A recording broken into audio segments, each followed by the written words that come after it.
ಆತ್ಮೀಯ ವಿದ್ಯಾರ್ಥಿ ಮಿತ್ರರೇ, ಇತಿಹಾಸ ವಿಷಯದ ಅವಧಿಗೆ ತಮ್ಮನ್ನು ಸ್ವಾಗತಿಸುತ್ತಾ, ಇವತ್ತಿನ ಅವಧಿಯಲ್ಲಿ PUC ದ್ವಿತೀಯ ವರ್ಷದ ಬಹುಪಠಕಾರದ ಕುರಿತು ತಮಗೆ ಅಮೂಲ್ಯವಾಗಿರ್ತಕ್ಕಂಥ ಮಾಹಿತಿಯನ್ನು ತಂದಿರುವ ಇತಿಹಾಸ ವಿಷಯದ ಪ್ರಶ್ನೆ ಪತ್ರಿಕೆಯಲ್ಲಿ ಬಹುಪಠಕಾರಕ್ಕೆ 10 ಅಂಕಗಳು. ನಿಮ್ಮ ಒಟ್ಟು ಅಂಕಗಳ ಹೆಚ್ಚಳಿಕೆಗಾಗಿ ಬಹಳಷ್ಟು ಮಹತ್ವಪೂರ್ಣವಾಗಿರ್ತಕ್ಕಂತಹ ಪ್ರಶ್ನೆ ಇದು. ಈ ಪ್ರಶ್ನೆಯಲ್ಲಿ 10 ಅಂಕಗಳು, 5 ಅಂಕಗಳು ಭೂಪಟದಲ್ಲಿ ಸ್ಥಳಗಳನ್ನು ಗುರುತಿಸುವುದಕ್ಕೋಸ್ಕರವಾಗಿ ಹಾಗೂ 5 ಅಂಕಗಳು ಅದರ ಮಹತ್ವವನ್ನು ಬರೆಯುವುದಕ್ಕೋಸ್ಕರವಾಗಿ. ಅಂತ ಮಹತ್ವದ ಪ್ರಶ್ನೆಗಳ ಕುರಿತು ಇವತ್ತಿನ ಅವಧಿಯಲ್ಲಿ ತಮಗೆ ಉಪಯುಕ್ತವಾಗಿರ್ತಕ್ಕಂಥ ಮಾಹಿತಿಯನ್ನ ಕೊಡಲಿಕ್ಕೆ ನಾನು ಬಯಸ್ತೇನೆ.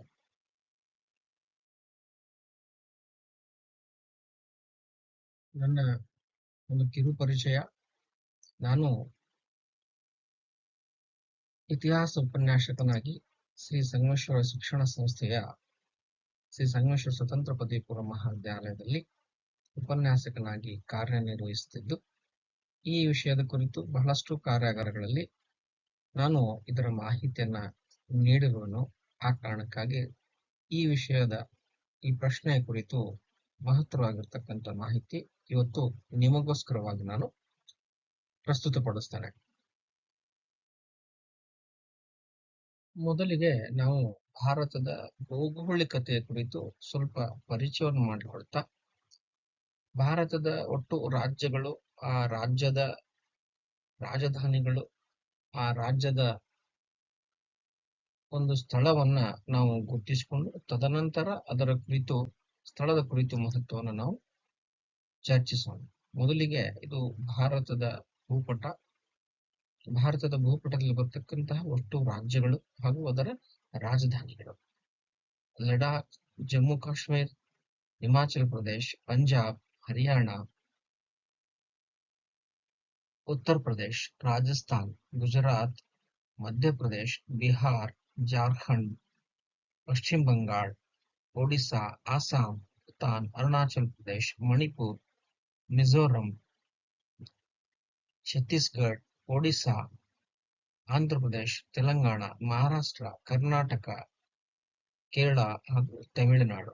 ಹೀಗೆ ಪ್ರಮುಖ ರಾಜ್ಯಗಳು. ಈ ರಾಜ್ಯದಲ್ಲಿ ಬರ್ತಕ್ಕಂತಹ ಪ್ರಮುಖ ಸ್ಥಳಗಳನ್ನ ನಿಮ್ಮ ಪಠ್ಯಕ್ರಮದಲ್ಲಿ ಪರಿಚಯಿಸಲಾಗಿದೆ. ಅವುಗಳು ಯಾವುವು ಅಂದ್ರೆ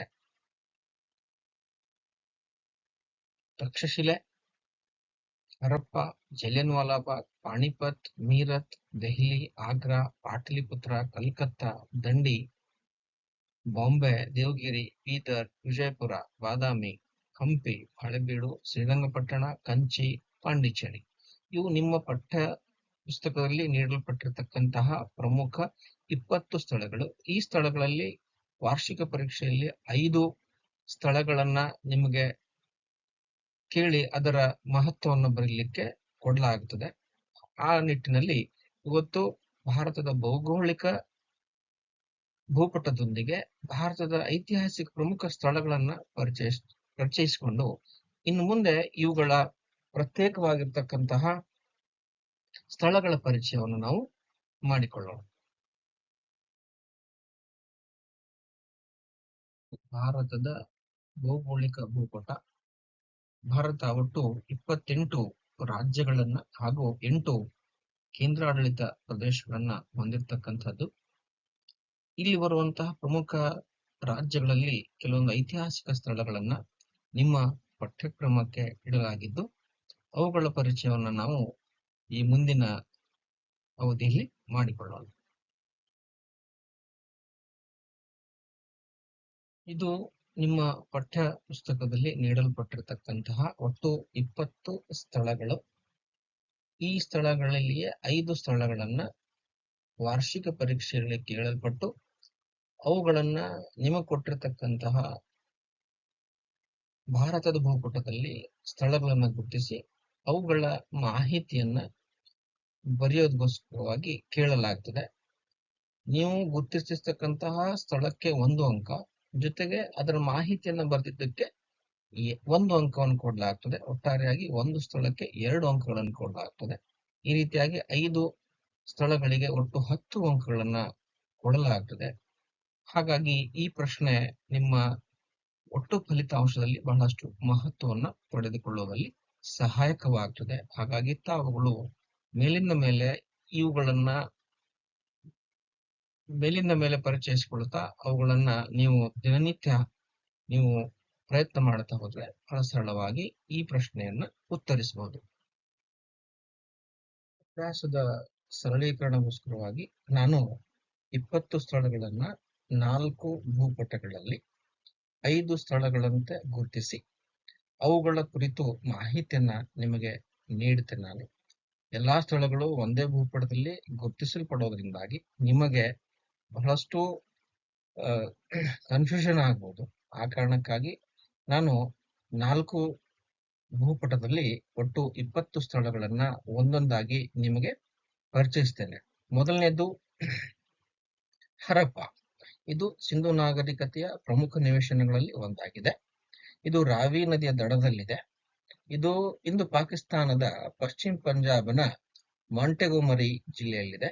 1921ರಲ್ಲಿ ದಯಾರಾಮ್ ಸಹಾನಿಯವರು ಈ ನಿವೇಶನವನ್ನ ಉತ್ಖನನ ಮಾಡೋದ್ರ ಮುಖಾಂತರವಾಗಿ ಸಂಶೋಧಿಸಿದರು. ಇಲ್ಲಿ ಮಹಾ ಉಗ್ರಾಣವನ್ನು ನಾವು ಕಾಣಬಹುದು. ಎರಡನೇದು ತಕ್ಷಶಿಲೆ. ತಕ್ಷಶಿಲೆ ಇಂದು ಪಾಕಿಸ್ತಾನದಲ್ಲಿದೆ.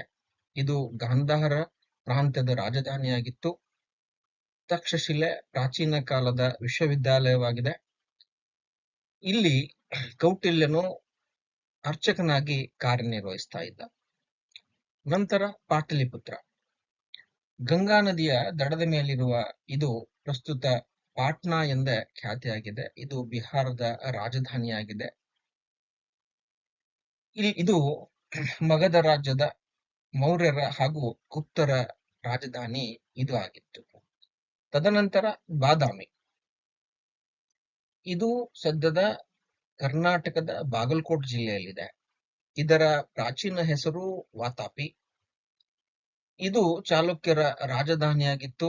ಇಲ್ಲಿ ಚಾಲುಕ್ಯರ ಕಾಲದ ಬಹಳಷ್ಟು ಗುಹಾಂತರ ದೇವಾಲಯಗಳನ್ನ ನಾವು ಕಾಣಬಹುದು. ಅವುಗಳಿಗಿದು ಪ್ರಸಿದ್ಧವಾಗಿದೆ. ತದನಂತರ ಕಂಚಿ. ಇದು ತಮಿಳುನಾಡಿನ ಮದ್ರಾಸ್ ಸಮೀಪದಲ್ಲಿದೆ. ಇದನ್ನ ಕಾಂಚೀಪುರಂ ಅಂತ ಕೂಡ ಕರೀತಾರೆ. ಇದು ಪಲ್ಲವರ ರಾಜಧಾನಿಯಾಗಿತ್ತು. ಇಲ್ಲಿ ಹಲವಾರು ಶೈವ ಮತ್ತು ವೈಷ್ಣವ ದೇವಾಲಯಗಳನ್ನ ನಾವು ಸದ್ಯದಲ್ಲಿ ಕಾಣಬಹುದು. ವಿಶ್ವ ಪ್ರಸಿದ್ಧವಾಗಿರ್ತಕ್ಕಂತಹ ಕಾಮಾಕ್ಷಿ, ಕಂಚಿ ಕಾಮಾಕ್ಷಿ ಅಂತ ಹೇಳನೆ ಪ್ರಸಿದ್ಧಿ ಪಡೆದಿರ್ತಕ್ಕಂತಹ ದೇವಾಲಯವನ್ನು ನಾವು ಇಲ್ಲಿ ಕಾಣಬಹುದು. ಇವು ಪ್ರಮುಖ 5 ಸ್ಥಳಗಳು ಮತ್ತು ಅವುಗಳ. ತದನಂತರ ಇನ್ನೊಂದು ಭೂಪಟ. ಇದರಲ್ಲಿ ಮೊದಲನೇದಾಗಿ ಹಳೆಬೀಡು. ಇದು ಹಾಸನ ಜಿಲ್ಲೆಯಲ್ಲಿದೆ.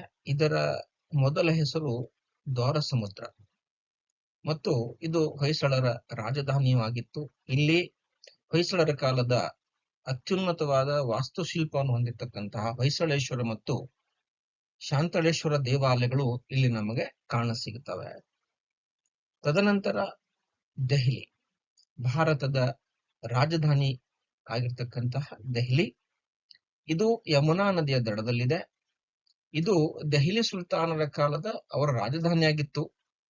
ತದನಂತರ ಮೊಘಲರು ಕೂಡ ತಮ್ಮ ರಾಜಧಾನಿಯನ್ನಾಗಿ ಮಾಡಿಕೊಂಡ್ರು. ಇಲ್ಲಿ ಕುತುಬ್ ಮಿನಾರ್, ಕೆಂಪು ಕೋಟೆ, ಜಾಮಿಯಾ ಮಸೀದಿ ಈ ರೀತಿಯಾಗಿ ಸುಲ್ತಾನರ ಕಾಲದ ಬಹಳಷ್ಟು ವಾಸ್ತುಶಿಲ್ಪಗಳನ್ನ ಇಲ್ಲಿ ನಮಗೆ ಕಾಣಸಿಗುತ್ತವೆ. ತದನಂತರ ದೇವಗಿರಿ. ದೇವಗಿರಿ ಇದು ಮಹಾರಾಷ್ಟ್ರದಲ್ಲಿದೆ. ಅಲ್ಲಾವುದ್ದೀನ್ ಖಿಲ್ಜಿ ಈ ನಗರದ ಮೇಲೆ ದಂಡಯಾತ್ರೆಯನ್ನು ಕೈಗೊಂಡ. ಮೊಹಮ್ಮದ್ ಬಿನ್ ತುಘಲಕನ ಕಾಲದಲ್ಲಿ ಇದು ಅವನ ರಾಜಧಾನಿ ಮಾಡೋಗೋಸ್ಕರವಾಗಿ ದೆಹಲಿಯಿಂದ ದೇವಗಿರಿಗೆ ರಾಜಧಾನಿಯನ್ನ ಬದಲಾವಣೆಯನ್ನ ಮಾಡಿದ. ಇದರ ಇನ್ನೊಂದು ಹೆಸರು ದೌಲತಾಬಾದ್. ಇಲ್ಲಿಗೆ ತನ್ನ ರಾಜಧಾನಿಯನ್ನ ಅವನು ಸ್ಥಳಾಂತರಿಸಲಿಕ್ಕೆ ಒಂದು ವ್ಯರ್ಥ ಪ್ರಯತ್ನವನ್ನ ಮಾಡಿರ್ತಕ್ಕಂಥದ್ದು. ತದನಂತರ ಪಾಣಿಪತ್. ಇದು ಹರಿಯಾಣ ರಾಜ್ಯದಲ್ಲಿದೆ. ಭಾರತದ ಇತಿಹಾಸದಲ್ಲಿ ಇದೊಂದು ಪ್ರಸಿದ್ಧ ಕದನಗಳ ಭೂಮಿಯಾಗಿದೆ. ಇಲ್ಲಿ 3 ಪಾಣಿಪತ್ ಕದನಗಳು ಜರುಗಿದವು. ತದನಂತರ ಆಗ್ರಾ, ಇದು ಉತ್ತರ ಪ್ರದೇಶದ ಯಮುನಾ ನದಿಯ ದಡದ ಮೇಲಿದೆ. ಇದನ್ನ ಸಿಕಂದರ್ ಲೋಧಿ ನಿರ್ಮಾಣವನ್ನು ಮಾಡಿದ. ಇದು ಮೊಘಲರ ರಾಜಧಾನಿಯಾಗಿತ್ತು. ತಾಜ್ ಮಹಲ್ ನಂತಹ ಅತ್ಯುನ್ನತ ಸುಂದರವಾಗಿರ್ತಕ್ಕಂಥ ಸ್ಮಾರಕಗಳು ನಮಗಿಲ್ಲಿ ಕಾಣಸಿಗುತ್ತವೆ. ಇದು ಈ ಭೂಪಟದಲ್ಲಿ ಬರ್ತಕ್ಕಂತಹ ಪ್ರಮುಖ 5 ಸ್ಥಳಗಳ ಮಾಹಿತಿ. ಇನ್ನು 3ನೇ ಭೂಪಟದಲ್ಲಿ ಬರ್ತಕ್ಕಂತಹ ಪ್ರಮುಖ 5 ಸ್ಥಳಗಳು. ಅದರಲ್ಲಿ ಮೊದಲನೇದು ಹಂಪಿ. ತುಂಗಭದ್ರಾ ನದಿಯ ದಡದ ಮೇಲಿರುವ ಇದು ಬಳ್ಳಾರಿ ಜಿಲ್ಲೆಯಲ್ಲಿ ಬರ್ತದೆ. ಇದು ವಿಜಯನಗರ ಸಾಮ್ರಾಜ್ಯದ ರಾಜಧಾನಿಯಾಗಿತ್ತು. ವಿರೂಪಾಕ್ಷ ದೇವಾಲಯ, ವಿಜಯ ವಿಠ್ಠಲ ದೇವಾಲಯ, ಕಲ್ಲಿನ ರಥ, ಇಂತಹ ಭವ್ಯವಾಗಿರ್ತಕ್ಕಂತಹ ಸ್ಮಾರಕಗಳನ್ನು ನಾವು ಇಲ್ಲಿ ಕಾಣಬಹುದು. ಇನ್ನು 2ನೇದು ಬೀದರ್. ಇದು ಕರ್ನಾಟಕದ ಒಂದು ಜಿಲ್ಲೆಯಾಗಿದ್ದು ಉತ್ತರ ಭಾಗದಲ್ಲಿ ಇದು ಬರುತ್ತದೆ. ಇದು ಬಹಮನಿ ರಾಜ್ಯದ ರಾಜಧಾನಿಯಾಗಿತ್ತು. ಇಲ್ಲಿ ಮೊಹಮ್ಮದ್ ಗವಾನನು ಮದರ್ಸಾ ನಿರ್ಮಾಣ ಮಾಡಿರ್ತಕ್ಕಂತಹ ಸ್ಥಳ ಇದಾಗಿದೆ. ತದನಂತರ ವಿಜಯಪುರ. ವಿಜಯಪುರ ಜಗದ್ವಿಖ್ಯಾತವಾದ ಆದಿಲ್ ಶಾಹಿ ಕಾಲದ ಗೋಳ್ಗುಮ್ಮಟ ನಗರ. ಅಷ್ಟೇ ಅಲ್ಲದೆ ಇದನ್ನ ಗುಮ್ಮಟ ನಗರಿ ಅಂತ ಕೂಡ ಪರಿಚಯಿಸಲಾಗುತ್ತದೆ. ಇದು ಕರ್ನಾಟಕದ ಒಂದು ಜಿಲ್ಲೆಯಾಗಿತ್ತು. ಆದಿಲ್ ಶಾಹಿಗಳ ಕಾಲದ ರಾಜಧಾನಿಯಾಗಿತ್ತು. ಇಲ್ಲಿ ಆದಿಲ್ ಶಾಹಿಗಳ ಕಾಲದ ಗೋಳ್ಗುಮ್ಮಟ, ಇಬ್ರಾಹಿಂ ರೋಜಾ, ಆಸಾರ್ ಮಹಲ್, ಬಾರಾ ಕಮಾನ್, ಹಲವಾರು ಸ್ಮಾರಕಗಳನ್ನು ನಾವು ಇಲ್ಲಿ ಹಿಂದೂ ಮುಸ್ಲಿಂ ಶೈಲಿಯಲ್ಲಿ ಕಾಣಬಹುದು. ಇನ್ನು ತದನಂತರ ಕಲ್ಕತ್ತಾ. ಇದು ಹುಗ್ಲಿ ನದಿಯ ದಡದಲ್ಲಿರುವ ಪಶ್ಚಿಮ ಬಂಗಾಳದ ರಾಜಧಾನಿ. ಭಾರತದಲ್ಲಿ ಇದು ಬ್ರಿಟಿಷರ ಪ್ರಥಮ ರಾಜಧಾನಿಯಾಗಿತ್ತು. ಕಲ್ಕತ್ತಾದ ಸಮೀಪ ಬೇಲೂರು ಎಂಬಲ್ಲಿ ವೀರ ಸನ್ಯಾಸಿಯಾಗಿರ್ತಕ್ಕಂತಹ ಸ್ವಾಮಿ ವಿವೇಕಾನಂದರು ಜನ್ಮಿಸಿರ್ತಕ್ಕಂತಹ ಸ್ಥಳ ಇದೆ. ಅಲ್ಲಿಯೇ ವಿವೇಕಾನಂದರು ಸ್ಥಾಪಿಸಿರ್ತಕ್ಕಂತಹ ರಾಮಕೃಷ್ಣ ಮಠವನ್ನು ನಾವು ಕಾಣಬಹುದು. ಇನ್ನು ತದನಂತರ ಬಾಂಬೆ. ಭಾರತದ ಉದ್ಯಮ ನಗರಿ ಎಂದೇ ಪರಿಚಯಿಸಲ್ಪಡುವಂತಹ ಬಾಂಬೆ ಮಹಾರಾಷ್ಟ್ರದ ರಾಜಧಾನಿ. ಇದು ಭಾರತದ ಪಶ್ಚಿಮ ತೀರದಲ್ಲಿದೆ. ಬ್ರಿಟಿಷರು ಇದು ಪ್ರಮುಖ ತಮ್ಮ ವ್ಯಾಪಾರ ಕೇಂದ್ರವನ್ನಾಗಿಸಿಕೊಂಡಿದ್ರು. ಭಾರತೀಯ ರಾಷ್ಟ್ರೀಯ ಕಾಂಗ್ರೆಸ್ಸಿನ ಮೊದಲ ಅಧಿವೇಶನ ಇಲ್ಲೇ ಜರುಗಿರ್ತಕ್ಕಂಥದ್ದು. ಇದು ಈ 5 ಪ್ರದೇಶಗಳ ಪ್ರಮುಖ ಮಾಹಿತಿ. ಇನ್ನು ಕೊನೆಯದಾಗಿ 4ನೇ ಭೂಪಟ. ಇಲ್ಲಿ ಬರ್ತಕ್ಕಂತಹ ಪ್ರಮುಖ ಸ್ಥಳಗಳಲ್ಲಿ ಮೊದಲನೇದು ಪಾಂಡಿಚೇರಿ. ಇದು ಮದ್ರಾಸಿನ ದಕ್ಷಿಣಕ್ಕೆ ಬರ್ತಕ್ಕಂತಹ ಕೋರಮಂಡಲ ತೀರ ಪ್ರದೇಶ. ಇದು ಭಾರತದಲ್ಲಿ ಫ್ರೆಂಚರ ರಾಜಧಾನಿಯಾಗಿತ್ತು. ತದನಂತರ ಶ್ರೀರಂಗಪಟ್ಟಣ. ಇದು ಮಂಡ್ಯ ಜಿಲ್ಲೆಯಲ್ಲಿ ಬರುತ್ತದೆ. ಇದು ಆರಂಭಿಕ ಮೈಸೂರು ಒಡೆಯರು, ಹೈದರ್ ಅಲಿ, ಟಿಪ್ಪು ಸುಲ್ತಾನ್ ಇವರುಗಳ ರಾಜಧಾನಿಯಾಗಿತ್ತು. ದರಿಯಾ ದೌಲತ್ ಅರಮನೆ ಮತ್ತು ಶ್ರೀ ರಂಗನಾಥ ದೇವಾಲಯ ಇಲ್ಲಿ ನಾವು ಕಾಣಬಹುದು. ತದನಂತರ ಮೀರತ್. ಇದು ಉತ್ತರ ಪ್ರದೇಶದಲ್ಲಿ ಬರುತ್ತದೆ. ದೆಹಲಿಯ ಸಮೀಪ ಇದೆ. ಭಾರತದ ಮೊದಲ ಸ್ವಾತಂತ್ರ್ಯ ಸಂಗ್ರಾಮದ ಪ್ರಮುಖ ಸ್ಥಳ ಇದಾಗಿದೆ. ಇನ್ನು ಜಲಿಯನ್ ವಾಲಾ ಬಾಗ್. ಇದು ಪಂಜಾಬಿನ ಅಮೃತ್ಸರ್ನಲ್ಲಿದೆ. ರೌಲತ್ ಕಾಯ್ದೆ ವಿರುದ್ಧವಾಗಿ ಪ್ರತಿಭಟಿಸುತ್ತಿರ್ತಕ್ಕಂತಹ ಜನರ ಮೇಲೆ, ನಿರಾಯುಧ ಜನರ ಮೇಲೆ ಬ್ರಿಟಿಷ್ ಜನರಲ್ನಾಗಿರ್ತಕ್ಕಂತಹ ಜನರಲ್ ಓಡೆಯರ್ ಎಂಬುವನು 1919ರಲ್ಲಿ ಇಲ್ಲಿ ಕಗ್ಗೊಲೆಗಳನ್ನ ಮಾಡಿದ. ಈ ಒಂದು ಹತ್ಯಾಕಾಂಡವನ್ನ ಭಾರತದ ಇತಿಹಾಸದಲ್ಲಿ ಜಲಿಯನ್ ವಾಲಾ ಬಾಗ್ ಹತ್ಯಾಕಾಂಡ ಅಂತೇಳನೆ ಪರಿಚಯಿಸಲಾಗ್ತದೆ. ಇನ್ನು ಕೊನೆಯದಾಗಿ ದಂಡಿ. ಇದು ಗುಜರಾತಿನ ಪಶ್ಚಿಮ ತೀರದಲ್ಲಿದೆ.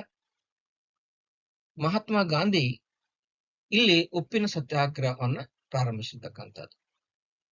ಗುಜರಾತಿನ ಸಾಬರಮತಿ ಆಶ್ರಮದಿಂದ ದಂಡಿಯವರೆಗೆ ಪಾದಯಾತ್ರೆಯನ್ನು ಮಾಡೋದ್ರ ಮುಖಾಂತರವಾಗಿ ಬ್ರಿಟಿಷರ ಉಪ್ಪಿನ ಮೇಲಿನ ತೆರಿಗೆಯನ್ನ ಖಂಡಿಸಿ ಸತ್ಯಾಗ್ರಹವನ್ನ ಮಾಡೋದ್ರ ಮುಖಾಂತರವಾಗಿ ಬ್ರಿಟಿಷರ ಕಾಯ್ದೆ ಭಂಗ ಚಳವಳಿಗಳನ್ನ ಇದೇ ಸ್ಥಳದಲ್ಲಿ ಮಾಡಿರ್ತಕ್ಕಂಥದ್ದು. ಇದು ಈ 5 ಪ್ರದೇಶಗಳ ಪ್ರಮುಖ ಮಾಹಿತಿ. ಇಲ್ಲಿಯವರೆಗೆ PUC ದ್ವಿತೀಯ ವರ್ಷದ ಪಠ್ಯಕ್ರಮದ ಪ್ರಕಾರವಾಗಿ 20 ಸ್ಥಳಗಳ ಮಾಹಿತಿಯನ್ನು ನಿಮಗೆ ನಾನು ಕೊಟ್ಟಾಗಿದೆ. ಇದು ತಾವುಗಳಿಗೆ ಬಹಳಷ್ಟು ಉಪಯುಕ್ತವಾಗಿರಬಹುದು ಅಂತ ನಾನು ಅನ್ಕೊಳ್ತೇನೆ. ನಾನು ಈ ಸ್ಥಳಗಳ ಮಾಹಿತಿಯನ್ನ ನಿಮ್ಮ ಪಠ್ಯ ಪುಸ್ತಕದಲ್ಲಿ ಇರುವಂತ ಮಾಹಿತಿನೇ ನಾನು ನೀಡಿರ್ತಕ್ಕಂಥದ್ದು. ಇದನ್ನ ಹೊರತುಪಡಿಸಿ ನೀವು ಬಹಳಷ್ಟು ಆಧುನಿಕ ಹಾಗೂ ಪ್ರಾಚೀನ ಕಾಲದ ಮಾಹಿತಿಯನ್ನ ಇವುಗಳ ಬಗ್ಗೆ ಸಂಗ್ರಹಿಸಬಹುದು. ಆ ಮಾಹಿತಿಯನ್ನ ನಿಮ್ಮದೇ ಆದ ರೀತಿಯಲ್ಲಿ 2 ಸಾಲುಗಳಲ್ಲಿ ನೀವು ಬರೀಬಹುದು. ಹಾಗಾಗಿ ಈ ಒಂದು ನಾನು ಮಾಡಿರ್ತಕ್ಕಂತಹ ಪ್ರಯತ್ನ ನಿಮ್ಮಗಳ ಒಂದು ಪರೀಕ್ಷೆಗೆ ಬಹಳಷ್ಟು ಸಹಾಯಕಾರಿ ಆಗುತ್ತದೆ ಅಂತ ಭಾವಿಸ್ತಾ, ನನ್ನ ಈ ಒಂದು ಕಿರು ಪ್ರಯತ್ನವನ್ನ ನೀವು ಆಲಿಸಿದ್ದಕ್ಕಾಗಿ ತಮಗೆಲ್ಲರಿಗೂ ಹೃದಯಪೂರ್ವಕವಾಗಿರ್ತಕ್ಕಂತಹ ಧನ್ಯವಾದಗಳನ್ನ ಅರ್ಪಿಸ್ತೇನೆ. ಧನ್ಯವಾದಗಳು.